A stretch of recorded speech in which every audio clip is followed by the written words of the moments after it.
السلام علیکم ورحمۃ اللہ. اشهد ان لا اله الا الله وحده لا شريك له واشهد ان محمدا عبده ورسوله. اما بعد فاعوذ بالله من الشيطان الرجيم. بسم الله الرحمن الرحيم. الحمد لله رب العالمين الرحمن الرحيم مالك يوم الدين. إياك نعبد وإياك نستعين. اهدنا الصراط المستقيم صراط الذين أنعمت عليهم غير المغضوب عليهم ولا الضالين. أفرأيت من اتخذ إلهه هواه وأضله الله على علم وختم على سمعه وقلبه وجعل على بصره غشاوة فمن يهديه من بعد الله افلا تذکرون. سورہ الجاثیہ آیت 24. گزشتہ دو خطبوں سے یہ مضمون چل رہا ہے کہ اگر نفس کے اندھیروں کو نفس سے دور نہ کیا جائے تو روشنی وہاں جگہ نہیں بنا سکتی. اس میں ایک بظاہر تضاد بھی ہے. روشنی ہی تو ہے جو اندھیروں کو دھکیل کے باہر کرتی ہے، مگر قرآن کریم نے جو نقشہ کھینچا ہے وہ ایسا ہے کہ نفس کے اندھیرے اس وقت پیدا ہوتے ہیں جب روشنی کے رستے بند کر دیے جائیں. اور روشنی کی جو راہیں اللہ نے بنائی ہیں ان سے اگر داخل بھی ہو تو وہ ادراک کی قوت جو آخری صورت میں ہر آنے والے پیغام کو سمجھتی ہے اور اس کا تجزیہ کرتی ہے اور اس سے ایک آخری شکل نکالتی ہے، وہ اس لائق نہ ہو کہ اس پیغام کو سمجھ سکے. بس کوئی تضاد نہیں ہے اس بات میں.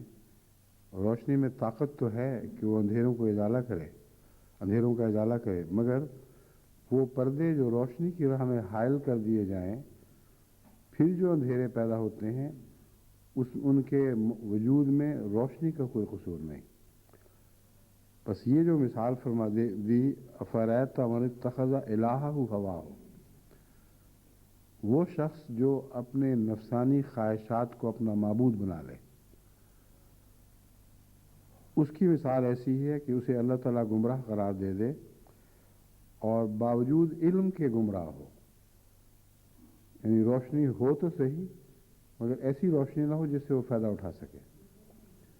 اور یہ کس صورت میں ممکن ہے؟ فرمایا ختم علی سمعہ، اس کے کانوں پر بھی مہر کر دے، یعنی قوت شنوائی پر، وقلبہ، اور اس کے دل پر بھی مہر لگا دے، وجعل علی بصرہ غشاوہ، اور اس کی آنکھوں کے اوپر ایک پردہ تان دے. یہ اگر صورت پیدا ہو تو روشنی، خواہ وہ سمعی روشنی ہو یا بصری روشنی ہو، وہ پردوں سے ٹکرا کر ناکام واپس لوٹ جائے گی اور اندھیروں کو روشنیوں میں تبدیل نہیں کر سکے گی. اور یہ جو صورتحال ہے یہ ایک انسان کی اندرونی بیماری سے تعلق رکھتی ہے. اور یہ بیماری باہر سے نہیں آتی، کیونکہ خدا نے تو کہیں نہیں فرمایا کہ اپنے نفس کو اپنا معبود بنا لو. اللہ تعالیٰ نے تو بار بار یہی فرمایا، اسی طرف توجہ دلائی کہ میں ہی تمہارا ایک معبود ہوں، اس کے سوا کوئی معبود نہیں. بس وہ شخص جو جان بوجھ کر سنتے ہوئے بھی